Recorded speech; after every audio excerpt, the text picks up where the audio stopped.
ආයතරංගනී තෙල 3000ට ගත්ත හැකිද කියලා. මම විවෘතව ඒ කෙනාට කිව්වා මේ පොල් තෙල් තමයි දෙන්නේ වෙන්නේ. නෑ ඒ දැන් අතරම අපේ හඳුරන්නේ මම ඔබ වහන්සේගෙන් ප්‍රශ්න කිරීම කරන්නේ ජනතාව පැත්තේ. දැන් මොකද ජනතාව යම් විදිහකින් අසර වෙනවා අපි මොකද්ද ගන්න තෙල කියලා. කාගෙන්ද අපි ගන්නෙ කියන එක.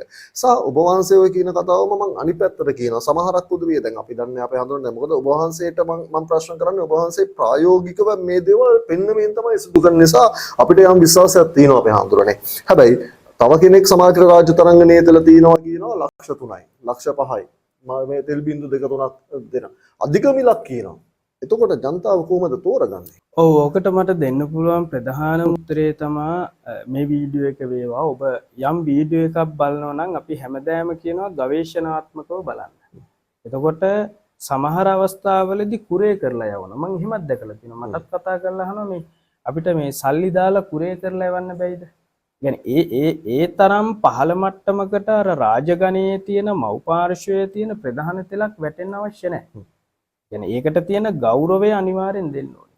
ඒකට මම දකින්නේ ඇත්තටම මේක බලන ඔබ නිර්දේශ කරගන්න කොතනින්ද ගන්නෙ කියලා. මොකද හේතුව මම කිව්වොත් එහෙම මං හැමදාම කියනවා වගේ අරක වැරදි මගේ එක තමයි හරි කියලා මම හිතනවා මම වෛද්‍යවරයෙක් වෙන්නේ නැහැ. වෛද්‍ය ගුණධර්ම අනුව ගත්තාම අපි තවත් කෙනෙක්ට චෝදනා කරන්නවත් හොඳ නැහැ. කෙනෙක් අපිට අභියෝග කළොත් ඇවිල්ලා කතා කළොත් ඒකට තර්කානුකූලව ගැටෙන එක වෙනම කතාවක්. ඒක බුද්ධිය ප්‍රඥාව මත. ඒකට මම ඔබට කියන්නේ මහා රාය තරංගනී තෙල කියන්නේ එහෙම රුපියල් 1000ට 2000ට ගන්න පුළුවන් තෙලක් නෙමෙයි. අපි සකස් කළානේ අපිට ආවෙත් තෙල් බෝතල් එකමාරයි. ඒකට බොහොම සීමිත ප්‍රමාණයක් එන්නේ. එතකොට ඒ කියන තෛල වර්ගයක් අපිට අර වගේ මුදලට දෙන්න බෑ. ඔබ හොඳට බලලා ඇත්තටම නිදන් වලින් ගත්තුවා තියෙන්න පුළුවන් අපි නෑ කියන්නේ. පරම්පරාවෙන් ආපුවා තියෙන්න පුළුවන් අපි නෑ කියන්නේ. හැබැයි මේ වෙලාවේ ගොඩාක් දුරට මේවා සමාජගත වෙන්නේ අර අපි සමහර අවස්ථාවල මේවා නිවැරදිව සමාජගත කිරීම තුලින් දැන් මේක මිනිස්සු හොයන නිසා ඒකෙන් ගොඩ යන්න පුළුවන් කියලා හිතලා වෙන්න පුළුවන්. ඒ කියන්නේ තනිකරම වෙනම මාකටිං පැත්ත තමයි මේ සිදු කිරීමක් කරන්න කියලා. පැහැදිලිව මේකට හොඳම උදාහරණය මගේම ලිපියක් අරගෙන මගේම ඒ විදිහටම මම දාලා තිබ්බේ ලිපිය පටන් ගන්න කලින් සූර්යා පවා තේජස කීර්තිය ලැබෙන මහා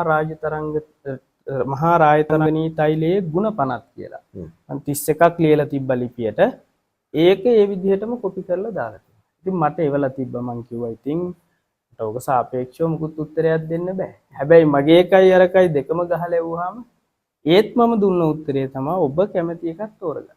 හොඳයි එවනම් ඉතින් ඔන්න ඔබ ඔක්තෝබර් මාසයේ 3 4 5 මේ දින තුනේදී කඩවත සුවත්මා වෙදමැදුරේදී ගෞරවනීය කලේගම රතන විසුද්ධි පොඩි දහඳුරන්ගේ දෑතින්ම මේ දිව්‍ය රාජ තෙල ලබා ගන්න පුළුවන් සුරයක් පමණක් අරගෙන ඉන්න.